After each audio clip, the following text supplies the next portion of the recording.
Assalamualaikum warahmatullahi wabarakatuh. Perkenalkan, nama saya Muhammad Eki Setiawan dari Prodi Pendidikan Teknologi Informasi 4B NPM 19183207013 Universitas Bhinneka PGRI Tulungagung. Nah, di sini saya akan menjelaskan tentang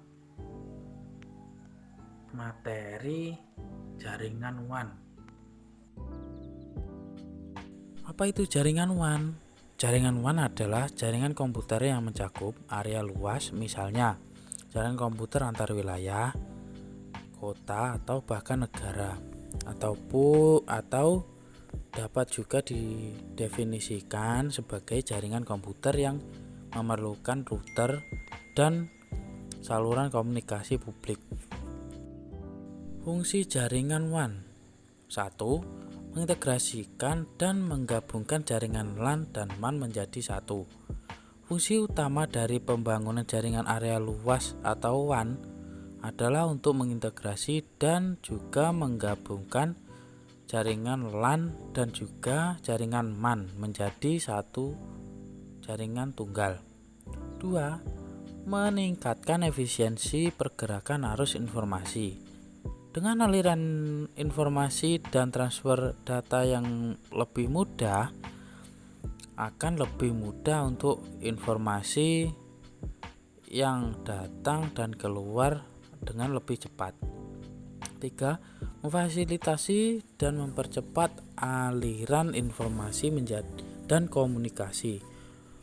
Fungsi berikutnya dari jaringan komunikasi WAN adalah memfasilitasi dan juga mempercepat aliran informasi dan juga komunikasi. Misalnya, komunikasi dari kantor cabang, perwakilan, dan kantor pusat. 4. Mencegah miskomunikasi. Miskomunikasi juga bisa terjadi ketika komunikasi dan juga pengirim informasi dilakukan secara manual. Ini wajar saja karena manusia memang memiliki kecenderungan salah menafsirkan, sehingga miskomunikasi dapat mengganggu bisnis perusahaan. 5. Mendukung operasional perusahaan multinasional dan internasional. Fungsi WAN berikutnya adalah dapat mendukung operasionalitas perusahaan skala multinasional dan internasional. Dengan jaringan WAN di perusahaan, semua bentuk kegiatan operasional perusahaan berjalan dengan lebih baik. 6. Menghemat biaya operasional. Penghematan dari biaya operasional akan lebih baik. Ini tentu saja berkaitan erat dengan efisiensi, waktu, dan juga energi yang dihasilkan berkat jaringan WAN ini. Perangkat keras jaringan utama WAN. 1. Router. LAN mengirimkan data ke router, maka router akan menganalisis berdasarkan informasi alamat pada layer 3. Kemudian router akan menentukan data ke antarmuka WAN yang sesuai dengan berdasarkan tabel routing dan yang dimilikinya.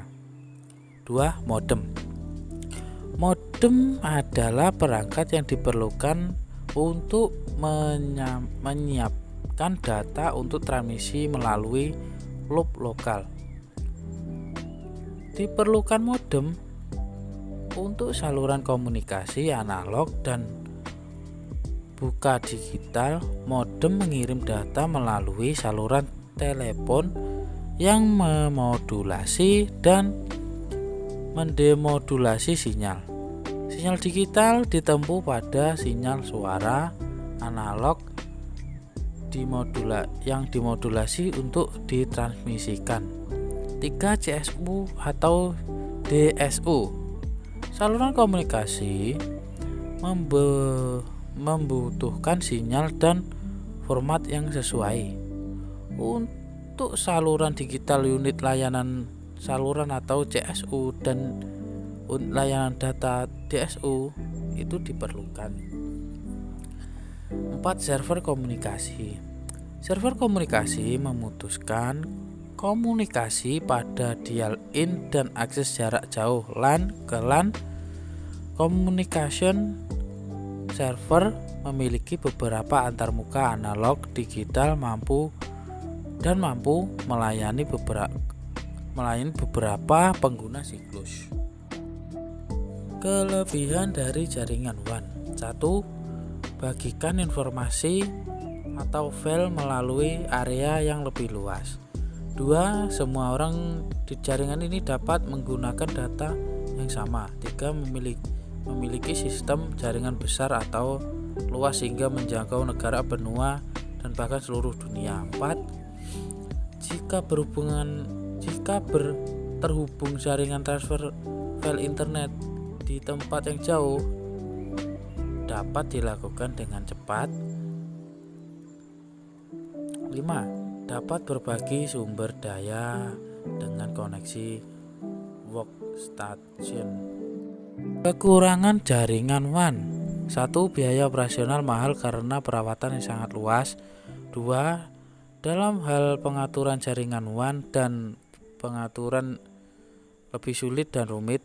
Selain itu, alat yang dibutuhkan juga mahal.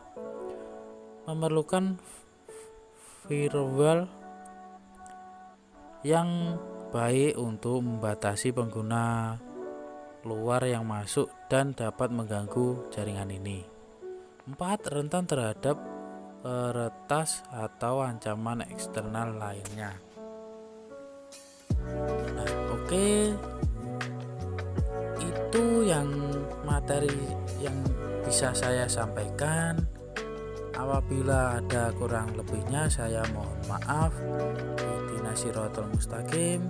Wassalamualaikum warahmatullahi wabarakatuh.